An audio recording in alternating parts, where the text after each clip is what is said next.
Well, welcome back, guys, to Blondie Boss Talk. And today we have very amazing guest, Morag. Welcome to Blondie Boss Talk. Thank you very much for having me. How are you today? I'm very, very well. Travelled a little bit to get here. It's about 40 minutes up to Edinburgh, but I'm so used to it anyway that I'm on the train so line grateful. anyway, so it's not any hassle. Very lovely to have you here. I was thinking kind of how the best to start this conversation, and I kind of thought I want to reflect on my first memory of you. Mm-hmm. And it's actually the time we not actually met yet. That was a year ago. And I remember me and my best friend Frankie, we went to see a fashion show with St. James's and Style Weekend. And I think we done the whole VP experience, and it was like such an amazing memory. And I remember we went to that VP area for the fashion show, and I seen people coming up the stairs. And I think I was kind of sitting in a good place where I was filming everyone. And I was like, wow, so many beautiful people. And then you start coming on like catwalk. And I was like, wow, that woman, you carried yourself so well. I was like, who is this? I was like, model. Oh my God. I was like, this is what I would like to aspire myself to be when I'm like down the line, and I just have confidence and like not afraid of anything. I just really stood out for me. I didn't know at the time who the Morag is. And I think St. James's Square was tagging you. I was like, oh, right, this lady actually was in, you had the chats and conversations and some filming for that Style Weekend. Yeah. And then obviously a year later, I was lucky enough to be one of the models as well. And we walked the stage together. Yeah, we had fun. So it was such a great event for Edinburgh, that. Yeah, so it was one of those mind-blowing events as well. Because obviously then we met, and I could actually invite you here because I thought it would be such an interesting conversation. So it was quite a mind-blowing event for me as well, by the way. It was one of these pinch me moments that I absolutely loved. Is this the first time you actually walked the catwalk? Yeah, I mean, I've done sort of, modelling fashion for people, but maybe just a small shop or something like that. But that was the first, catwalk. Big one. You had strict rules on how you had to look and, And the hardest part for me was that the first one anyway, was to be deadpan, walk up. And me, I'm always kicking my leg up or doing something. I was desperate to go. Just have fun. Have fun. But no, I kept going. Wow, because I was thinking I thought you're a professional model. Because, most people, I think was coming from Colours. And I thought the whole group is from Colours. I was like, wow. And also so hard as well, because you had to get upstairs. Yeah. Because that's the hard part, not to trip, and then carry on the really long catwalk for that one. Yeah, it was. That was harder. The first one was harder than the second one. Yeah. And the second one, I kind of knew what to expect and everything. It's easier because... And of course, behind the scenes is such great fun. I feel like that was the best part.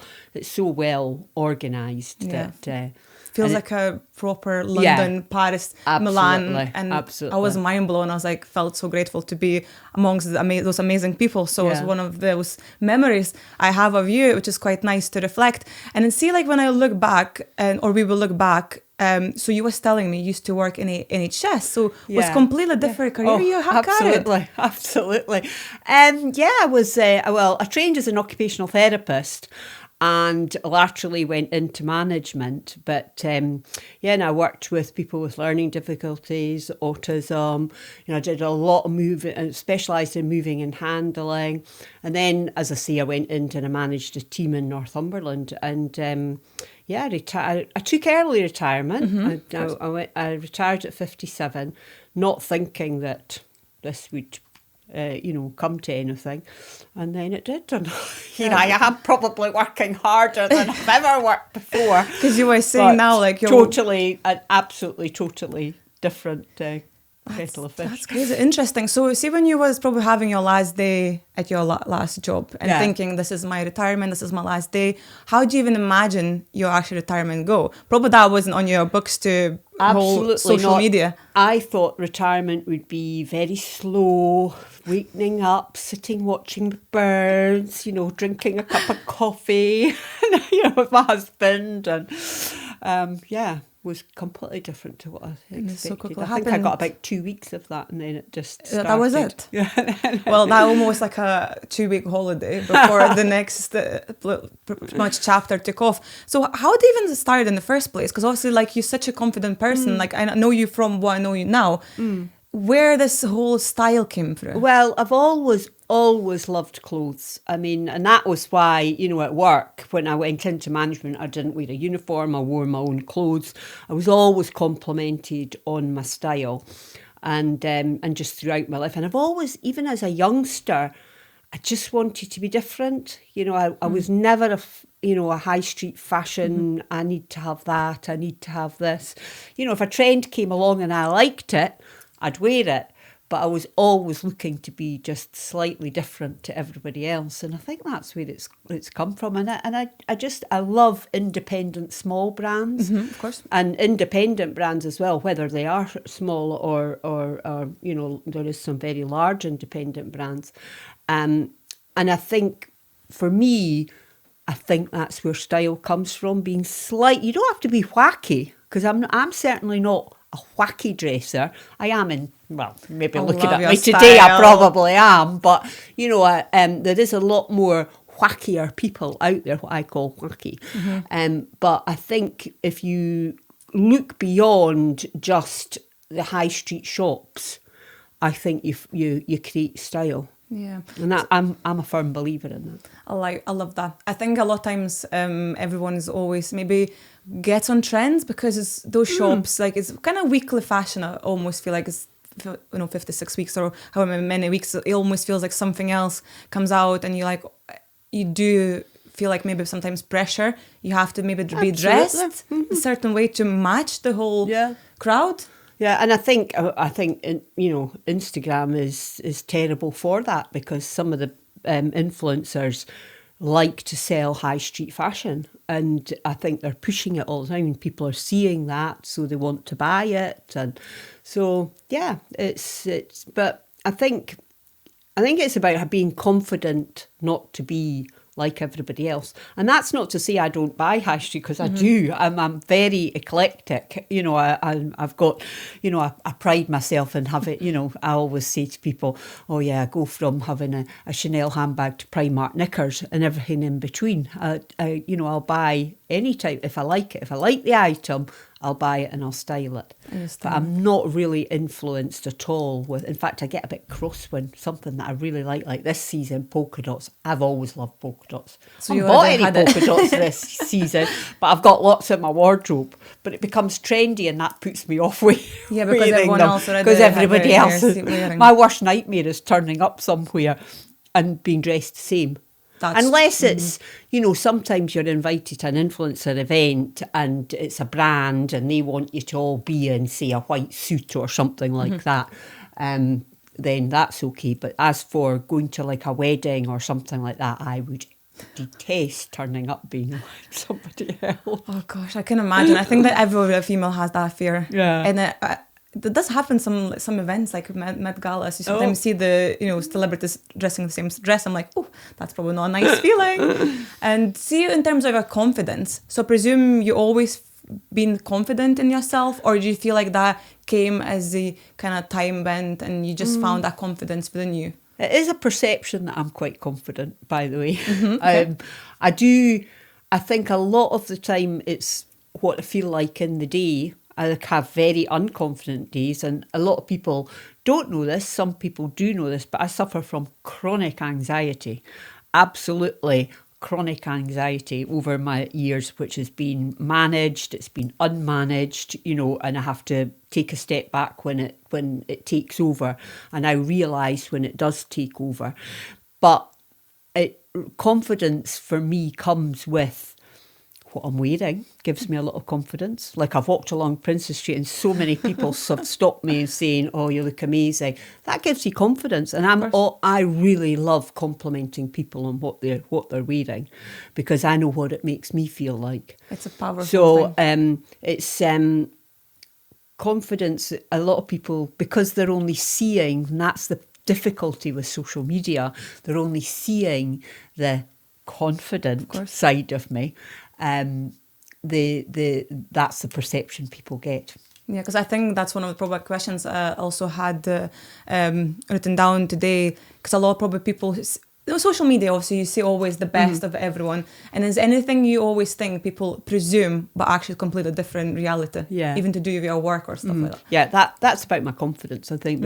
But again, I think, you've got that amount of followers and you're out there, you put yourself out there. But I'm quite a private person as well. I don't give a lot about my family away.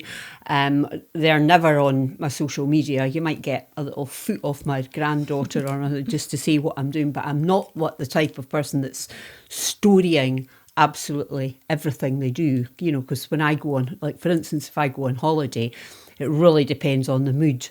If I record it or share it with, or if I don't. So it's, I think one of the things is you're only actually seeing the confident side of Morag. You're not seeing the time where I'm shaking in my boots or not being able to get out of bed because you're so, I'm so anxious. So it's actually quite interesting. I would never think, I think anxiety, so a couple of things we did touch up with my other guests is always, I think people who put themselves out there, they actually do have anxiety. I sometimes suffer from anxiety as well, sometimes comes in waves, let's call it. And you're like, don't know, I can't breathe, I can't do anything, I need to just chill out for 2 hours because it's just overwhelming. Everything's overwhelming. And I think it's nice to even see that side, where people are actually quite vulnerable and they say like, this is sometimes what I'll go through. Yeah. I think anxiety is just, I feel like people, maybe back in the day, maybe didn't actually put the emphasis on anxiety and how that can actually affect you. Yeah. Which I think, you could be like so confident, do so much, but people would never see it in the background. Again, and it's also what you've built yourself up on social media to do. I mean, I've built myself on being confident and sharing fun things. I actually don't want to share the downside of things. Although, don't get me wrong, there is some people on Instagram do share their life journey, but that's just not me. I'm more, I want to share what I'm wearing. I love that. And what I'm doing actually. And I mean, I've loved going to restaurants and showing people new places to go and say Edinburgh. If I come to Edinburgh, I'll go and I'll tag in there. And then people will say to you, oh, you were at such and such a restaurant. That's what I want out my social media. I don't want to show them that I've done this or I've done that wrongly or, it's just not what I've built my brand media, up to. It's your business. Yeah, that's pretty much absolutely. It is. When it gets to, you've been on as long as I've been, it is a business. And somebody once said to me, I was having a hard time with a brand. And somebody once said to me, remember, you're a brand as well. True. And you've got to protect that brand. Basically, they wanted me to do something that was outside my comfort zone. And it was only a small part of the actual job that I was doing. And I just didn't want to do it. So I just didn't do it. And that was quite a few years ago. And I'm very like that now. If a brand comes to me and and I'm doing a paid collaboration and I get the brief, and I don't want to do something, I'll be upfront from the start. That's not going to happen. Yeah, I think it's good. I think it's good when you actually see yourself as a brand because it is. I think, at this point, there's a 1.1 million followers on Instagram. Yeah. That is mind-blowing figure when you think about it. But I don't feel, I absolutely do not feel as if I've got that. And I'm quite happy to mix with lots of other people that have got 100 followers, 200 followers, because people have never got used to this. Oh my God, you've got that many followers. But I don't feel as if I have, and I don't treat myself as if I have, or anybody else, because I have met a lot of people that, suddenly they get some numbers and they're suddenly above everybody else, and I don't feel that at all.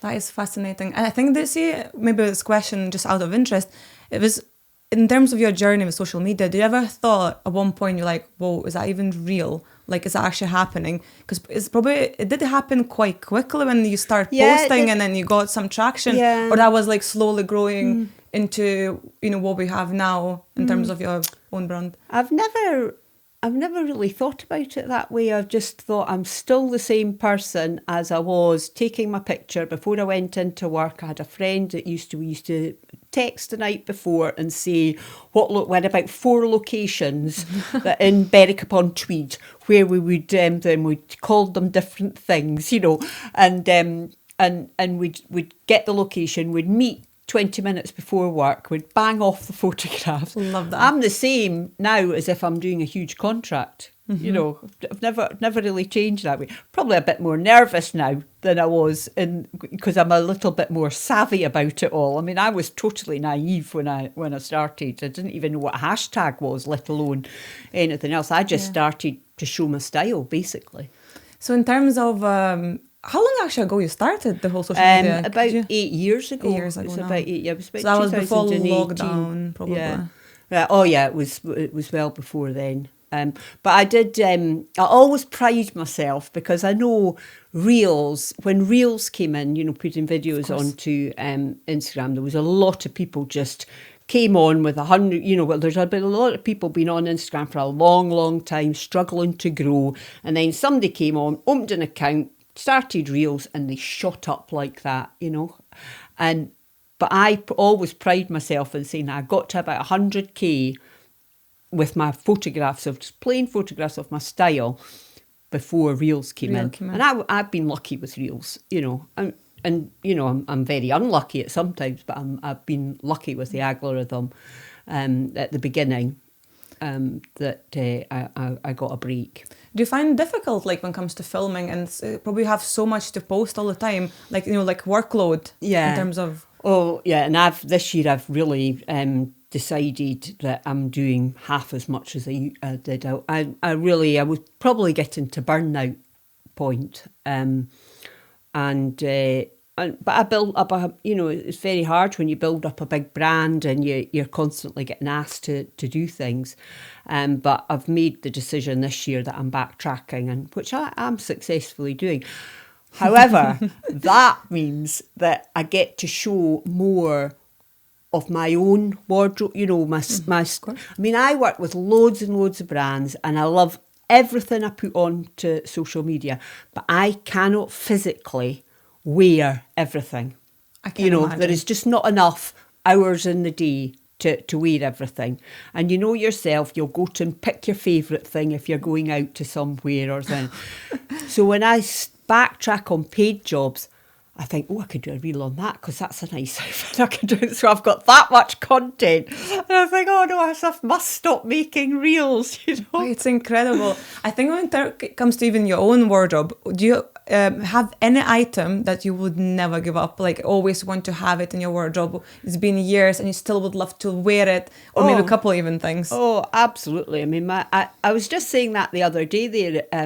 You know, when I first started, it was quite easy to get rid of clothes because you just, you know, it was just a natural process. But now I've got so many clothes, but I've got so many really, really nice clothes that I just can't. But I've got two items. I've got a very old, and I bought pre-loved years and years ago, little plain black leather, like a bolero jacket, but it's got no buttons, no nothing. It just sits on top of an outfit. And it is, when you look at the leather, it is just like butter. It's beautiful. It's beautiful. Probably needs a bit of a looking after it. When I was looking at it the other day there, it needs a bit of treatment to it. But the other thing was I got about 2 years ago, and I've told my family I want buried in it. Oh. It's actually by that. I was thinking about it coming along because I thought you might ask me that, and it's made by the same brand as this suit because I love this Villa Galileo. And it was a suit, and I can't say on air what I actually call it because it's a off suit. Because it's checks, it's bright colours. It's very like this, just a jacket and trousers. But I absolutely love it. Absolutely love it. So I'm getting buried in it. I love that. I think, you know, see, when you have your wardrobe and you obsess with something you have, it's quite nice. Is anything like, for example, you would look in your wardrobe and you would never give up, even though it's maybe not the best thing to wear anymore, but maybe that's your first, like your, you know, baby bag or something like you've got very first you're attached to. There's absolutely too many to mention. I've got lots of, there's a brand called Rundle's Black Label, and I was very into it, and I bought a lot of it. It was quite expensive at the time, but I was working professionally, and I bought it in either the sale or I bought pre-loved, And I've got lots of pieces because I love a dip, like a dip hem and thing. I've got lots of pieces, and I can't let them go. That has to stay, because I think currently I'm kind of moving between flats, and I have to pack, and I'm like, this is going to my sister, this is selling, will never leave my wardrobe because I'm obsessed. And there is one jacket I have, it's like very old but real leather Zara jacket back in the day when actually Zara used to do leather. And it was maybe 15 years ago, and it was my first job. I remember I worked like as a student, like some restaurant, and I maybe saved for a couple of months. And maybe it was £400 at the time, but for a student and full-time, employee. But it was the first leather, beautiful jacket. I bought my own money, I saved it myself. Like, it wasn't, my mum and dad buying something. Yeah. So it was just, but it doesn't look the best anymore. I ended up not wearing it for 10 years. And then I was wearing it again for a couple of years. Mum was like, I think it's had this time. But I can't bin it. It will stay. Yeah. Because I think it reminds me as well of, like, maybe a younger version of me, where I'm like, the appreciation, like, still coming to Zara, they should to touch it for like a couple of weeks. It's still my sides there. Just quite nice. Sometimes I think clothes or items could actually remind you of your younger self. Oh, I love clothes with a story. And I mean, I've often been quoted as saying that I love brands with a story as well, and supporting small brands as well, because they've always got a story. Or buying clothes, like I've just recently bought from somebody that I followed on Instagram, and she's just started, and she was starting with like crochet bags or clutch, and she sent me a lovely little crochet bag, and when I got it I thought, it was really, really nice. But she actually said to me, they're not selling, I'm going to start doing these reworking shirts. So she gets men's shirts and reworks them, so she chops them up and puts bits on, and oh my goodness, I went onto her site and I saw this red gingham shirt. Absolutely, it's like a work of art, but each one, and I mean, they're not expensive either. And I just thought, I'm going to have that, and I'm going to have to support this girl, because she's, she's got a bit of initiative and doing something that's very creative as well. Wow. I mean, I'd love to be as creative as that, but one, I don't have time, and two, I don't have the talent either. Some people actually, I think, would love to get the link for that. Because it sounds insane. But I was reading as well the other day there on her site that somebody has approached her, and they had a shirt of either their dad or somebody who had passed, right, okay. And she didn't want to let it go, but wanted it to be revived, and so she was going to rework goosebumps that. even thinking about that. That is such a beautiful idea. But to have a one-off unique piece. I put it on my Instagram, and she messaged me saying, everybody wants your one, and I says, well, they're not having it. Sorry. Because that's obviously the one-off. I like that. I feel like that makes it even more premium or special as well, because also it's like someone made it rather than coming from the factory and all together. Oh, that's actually so quite amazing. I wish I actually had that link, definitely. Like, I would be quite interested to see. Now kind of came back my memory as well, because Tiger Lily is one of the brands I was kind of closely working, and we've done some fashion shows with races as well, Musselburgh, and also you worked quite a few. I'm doing Musselburgh races this year. That's exciting. Actually, I'm going after this because Copper Blossom is one of the sponsors, so I'm going to do a little bit there after this. Oh, it's like, here you go, that's perfect timing, because it's almost like, it is actually like a year ago, I think. Yeah, it's the actual, I've got a post going out for them on Friday. Because it sells out really quickly, so they like you to do their post quite early. But then I'll do stories on the day. But last year was just amazing. The weather, because that's what we've done. Because I remember you actually was there as well with the ladies. Really, really good.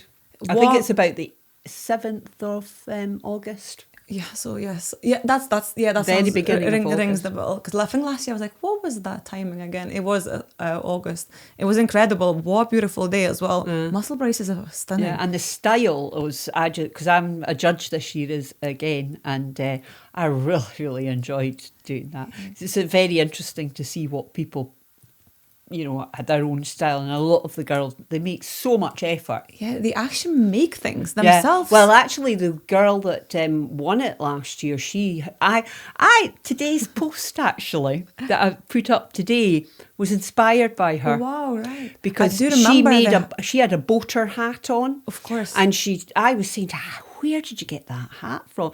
I said, I bought all the bits off, Amazon and then put it together. And I bought a boater hat straight after that. I was totally influenced by her plain boater hat. But it sat at home for ages and ages.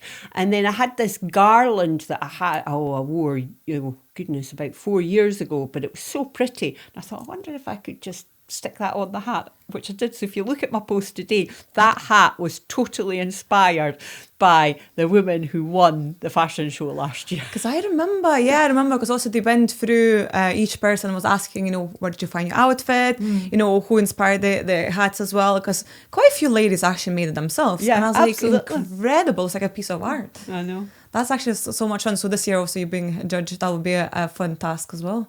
Fingers crossed for very good weather, because it's amazing. I really enjoyed, in general, like Tiger Lily, I think they always had colours and just like a good, like. It's lovely, and they're a lovely team as well, and all their clothes are really, really good. And in fact, when I went to Muscle Releases last year, I was quite plain and reserved. I thought, because I had a very cream suit on. I do remember that but and they all thought I was going, because I did a sort of job for them, and I went to choose and they all thought that I was going to choose the other thing.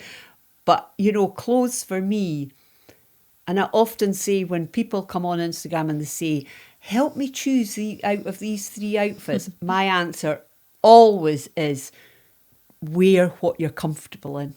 Yeah. And the minute I put that cream suit on, I was comfortable. And he was like, I had to change powerful. The shoes. They had dressed me in a pair of really high heels, and for a day out, I've got to be comfortable. I put little gold shoes on, but that was the only thing I changed. Yeah, that makes sense. I do remember, I think, your outfit. I think normally I'm quite good with memory. Like I have like photogenic memory where I see, rather than, I see memories in my head. So a lot of times people are like, how do you remember? Or like chats we had like 5 years ago, I was like, remember you said this? Oh, I've got no memory. I'm actually quite good, but I think it helps me keep studying, and my brain goes a bit crazy. I think if it's not an exam, I need to remember something else. So it's always some good memories, but that's actually quite amazing. So you often do you often travel with your different jobs, or do you ever have to? Oh, we're here, there, and everywhere. Yes, we do. All over. I mean, I don't really do a lot of travel jobs, because a lot of and this might sound a bit funny, but a lot of the travel jobs they sell it to you as a PR stay, so it's free to go, but they expect this content. I want to go on holiday to be on holiday, I'm sorry. Sure. So I only really do things that I'm paid to go and do, and then it's light work. And then, so I get to go. I mean, I've been in Sri Lanka, I've been on the Rhine. Wow. But I do in the UK, we've been all over, absolutely all over. I can't but I am up and down to London quite a lot. Trying to backtrack on that a little bit, because you can just be exhausted at times. It's a lot of travel. And this year I've done a lot less. I was in Paris, last 10 days ago or something. That was an amazing time. You get so many opportunities, but I do decline quite a bit as well now, because otherwise you would just wouldn't be at home, Yeah. And again, my husband and I are retired.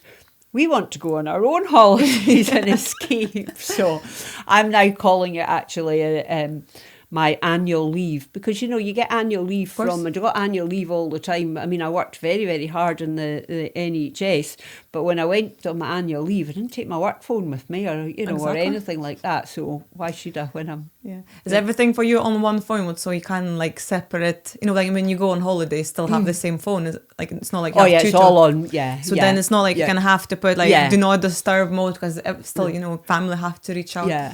But you can, I mean, when I first started, and I'm constantly saying it, but I do always say this to people, that the very first holiday I went on, with my husband, when I'd started Instagram, I can put my hand up and say I ruined.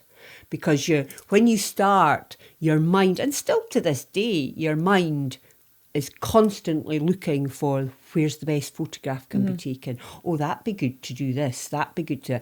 Some people do full reels and everything when they're out, changing in their bedrooms and things like that. That all takes time, and that all takes time out your holiday. And I ruined that holiday because that was what I was focusing on. I came off that holiday and I vowed there would have to be a balance if I went on. Because it is difficult because, you know, sometimes, you know, followers want to see where you're going on holiday.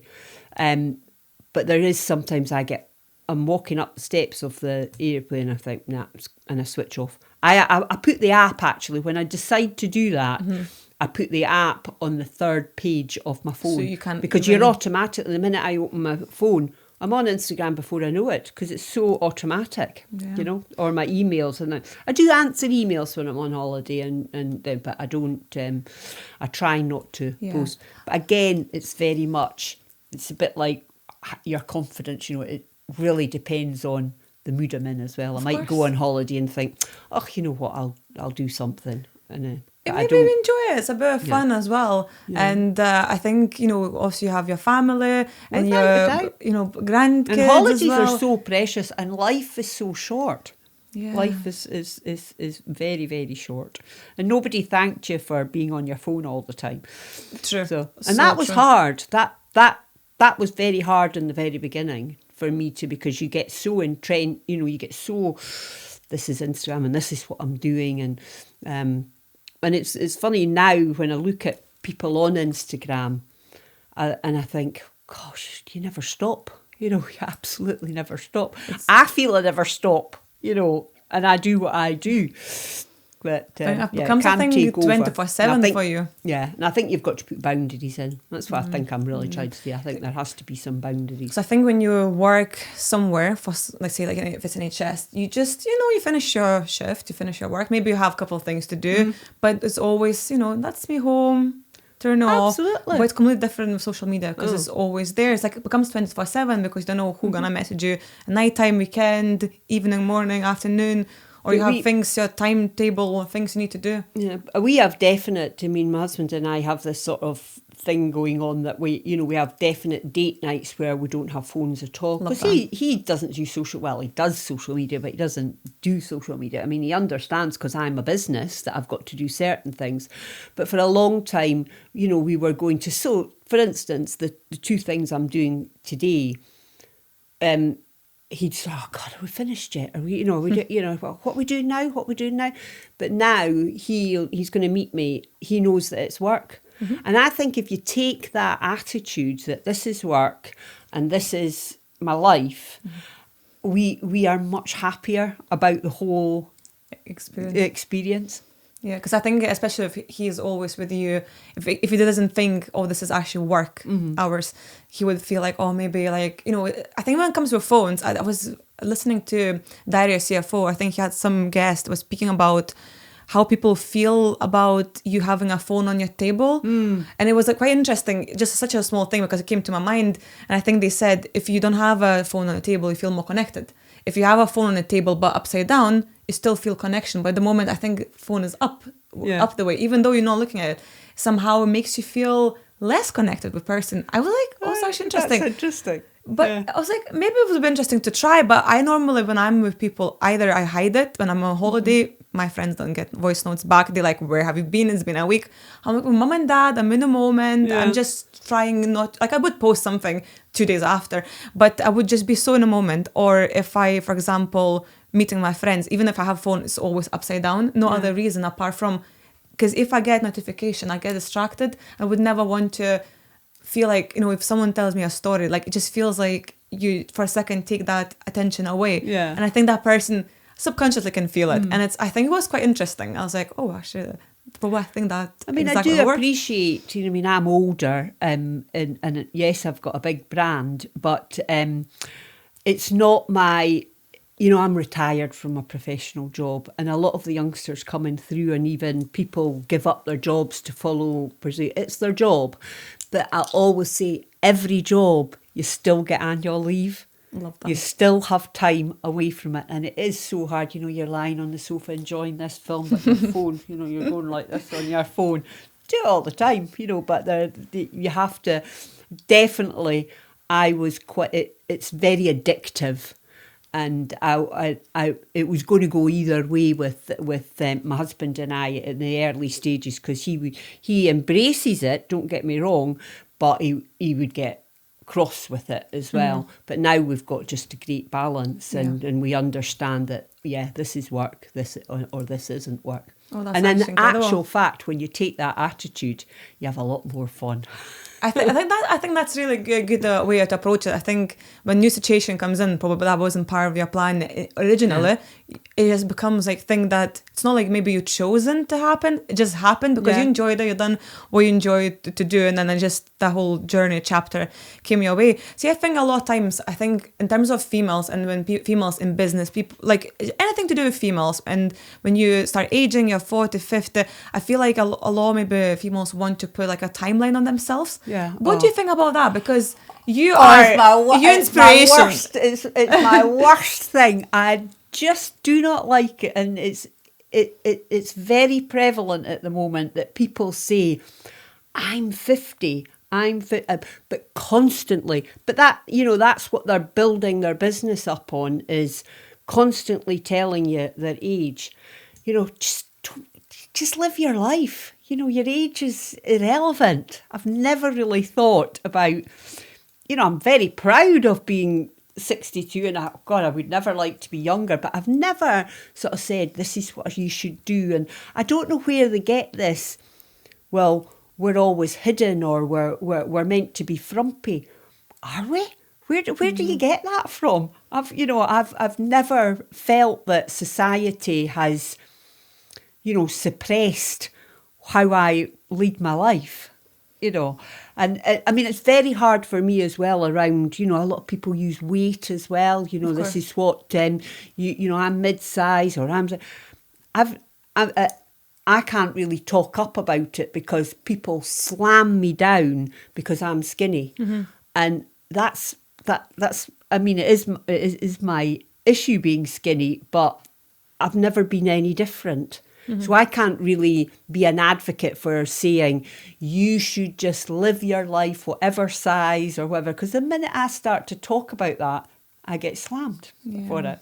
So, but it is, I just wish that the side of Instagram of fashion and style, just let's stick to the clothes. Mm-hmm. And just let's look at brands, let's look at how to style certain things and look at people's things, rather than looking at the person and saying, well, this is how I would style a mid-sized person. Wear what you want. If you're comfortable in it, I don't care what you wear, as long as you're comfortable and confident wearing it. I love that. That's actually so beautiful. I think sometimes when speaking about even the age, I notice I know I'm 34 now.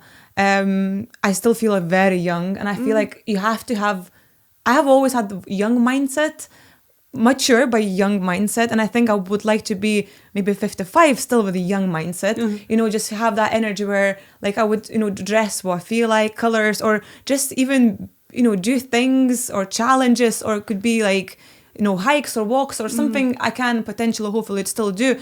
And I think it's so important. But I think you at least for us, a lot of times if you're not married, you don't have kids, there's always some sort of expectation. I think that's why it's so interesting to see obviously yourself, you absolutely smashing it, you're just living your best life. And it's nice, it's refreshing, the power that females can hold, and they do hold, and it's just nice. I've never really been one for having expectations or setting goals, because I think things like setting goals and that are just, you're setting yourself up to fail.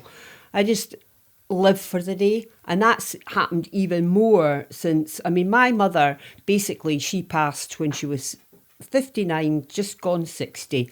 She had just retired. Christmas Day, bang, she dropped down dead. She had just retired, and she lived for her retirement, And from that, when she did that, when I was when I was in my early 30s, I vowed that day that I would live for the day, rather than, because when we cleared her wardrobe, she had a wardrobe of, which was very stylish, Mama, but she had bought all new clothes for this retirement that she never ever got.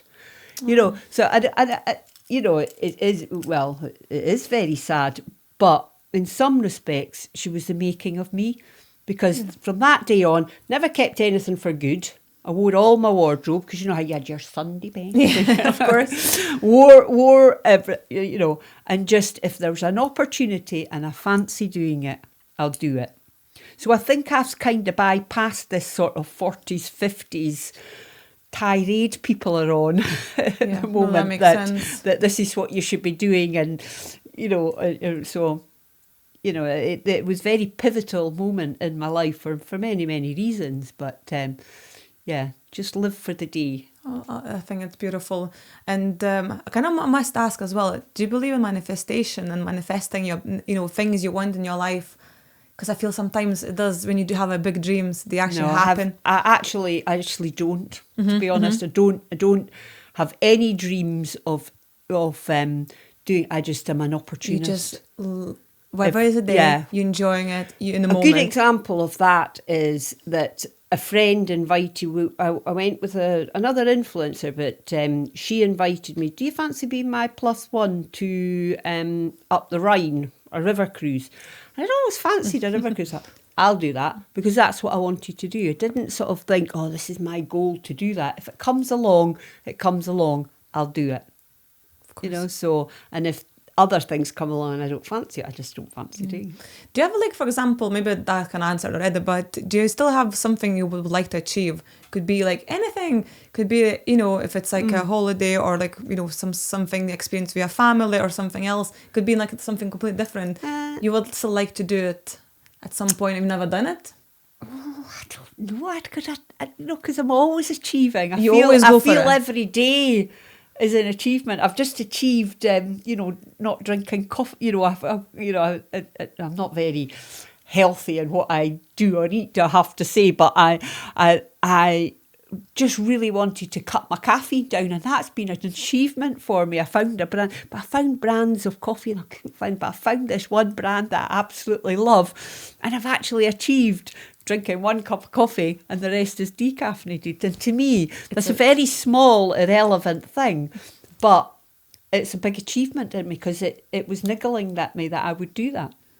Whereas, don't ask me to drink what is it called, matcha or whatever. Anything matcha. Green should not be in a drink. Should be eaten, not drunk. That's funny. Like, I do love matcha, to be honest, but because never had one in my life. There's an achievement. That's good. You know, I feel like some people is like, oh, you and your matcha again. But sometimes it's like even just something about it. It was like, oh, I feel like not feeling great today. I think it has caffeine, obviously, some sort of caffeine anyway, or some, you know, extra flavors, extra sugar makes you feel like, oh, that is amazing. But going back to your question, there's a lot of things that I would love to do, but I'm not going to go out my way to try and strive to do them. But if that opportunity comes along. You're a very driven person. Yeah, I think, but I'm driven daily. I'm not driven by long-term things, by a long chalk. I mean, I think the biggest thing that I would love is just to see my family happy and healthy, and so far so good, you know. Yeah, no, that's actually amazing. Obviously, you are a grandmother as well, and a mom, so you have plenty of things going on as well outside work. And did you ever felt like it was quite a difficult experience when your kids grew up and kind of left the nest, or you felt it like, how do you feel like, you know, it's one of those questions. That's another thing that I don't get empty nest syndrome at all on any level. Well, that's not so. Actually, the kids were home at the weekend with all the grandkids, and we were talking about this, and my daughter-in-law said, yeah, you were the one that was up the drive going, yeah. But on reflection, both my children, it was a natural thing to do at that time. They both left home 17 and 18. So they've been away, you know, they're now 33 and 31, so they've been away a long time. But it was time for them to move on. And I mean, we facilitated that move on. And it was an exciting time. We had just gone through the exam period, which you think is going to be the end of the world, you know, exams, which actually it's a very minor part of their life. But leaving home was such a proud moment for us. And then, of course, came the benefit of not having to cook for four and girlfriends at the time, and not having to take them all on holiday. Then they disappear for a few, and then now they come back on holiday with you. So we've had sort of they're now sort of starting to come back with family, and we're going on holidays together. Whereas Angus and I have had a period of time where we could do whatever we wanted. Do you fancy going there? Yeah, let's go. Not having to worry about where is he? Should I is he getting a taxi home or, anything like that? No. That's actually a good approach. I think a lot of parents, sometimes I think when you have, everyone has different parenting styles. And I think if I was a parent one day, like, I think that's what I like it to be. Like, I want kids to be independent. Yeah. And then don't feel like, obviously, like, probably we miss them and stuff, but you would like them to actually carry on with their lives and then feel like they can come back in the time, because I think that's me and my sister done. We're both in Edinburgh. We moved to a different country, and my mum and dad probably thinking it's been 15 years, probably she's definitely not coming back. But I think they got used to it, but then at the same time they're always so happy to see it, because I think it's a bit further away. It's not like a drive. I always say, like, if the wheel came off, I'd definitely have my kids back, but it's good when they go home. That's so good. Good when they because it gives you freedom, I think, different freedom. And it's more, it's very special. It's very, very special when you've got family and you have grandchildren. I mean, it's absolutely a joy. An absolute joy. Keeps you busy on a different level. Absolutely. That's so good. I think we're kind of coming closer to the end of this amazing podcast. I've really, really enjoyed hearing your story and can I get to know you as well. Yeah. It's quite, different. And you? Oh, thank you very much. It's just quite special, I would say. And there's a couple of things just wanted just kind of to ask. It's just like a couple of questions I normally ask all my guests. And so, for example, if today younger Morag comes in 20 years ago and sits here in the same room with you, what do you think she would say to you where you are now with your life? Wait a minute. How could you afford a Chanel brooch? No, I actually wouldn't have said that, because I probably didn't know what a Chanel brooch was when I was younger. I would probably walk in and I would definitely say to her, look after your skin better. It's one of the biggest regrets in my life, but I'm from an era where the sun was everything. Sun is still everything, to be fair. You sort of an addictive thing.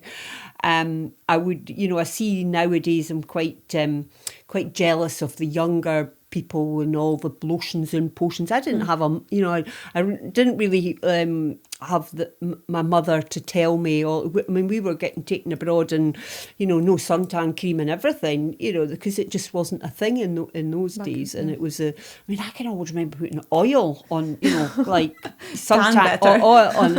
It must have just fried and blistering and oh no.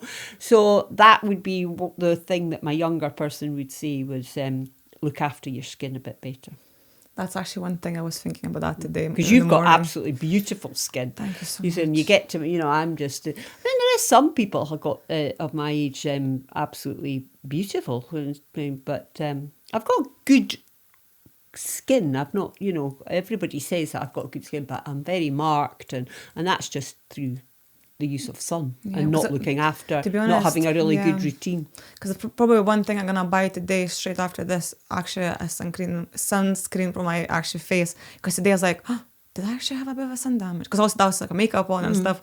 And I'm like, oh no. I was like, oh no. I was like, she's going to get a good sun cream, 50 SPF. Because I think, that's the one, like, you don't think about it. Well, I never leave the house now without SPF 50, but I think it's a bit too late for me now. But, I think it's still, okay to look after your skin. And I think maybe just one more question in terms of advice to all the ladies who are listening today. If you give one sort of advice, whether I think you would like, one of those things maybe you say, or you have a favorite thing to give advice to other people, could be about anything. What would you tell them who's listening to Honesty is the best policy. And just be yourself. If it's for people on Instagram, just be yourself. Don't try and do things out your comfort zone. Yeah, because what they say, there is no one else that is you. And you is already taken. Absolutely. Which can be very, very hard because it's a very influential place. But, honesty. Well, Well, thank you so much. What an incredible episode. And it's literally like a wrap. I honestly couldn't explain how grateful I am to have you here in the studio. I really enjoyed it. The hour flew by. You didn't grill me too much. No, I just wanted to be like relaxed and have like a beautiful chat. And I think that's the best part, where you can actually just sit and feel like you're just sitting here with like a cuppa and then just, just speaking about life and just see where it takes us. Because I think that's the best part. So yeah, thank you so much. Okay, thank you. Well, thank you and see you later, guys.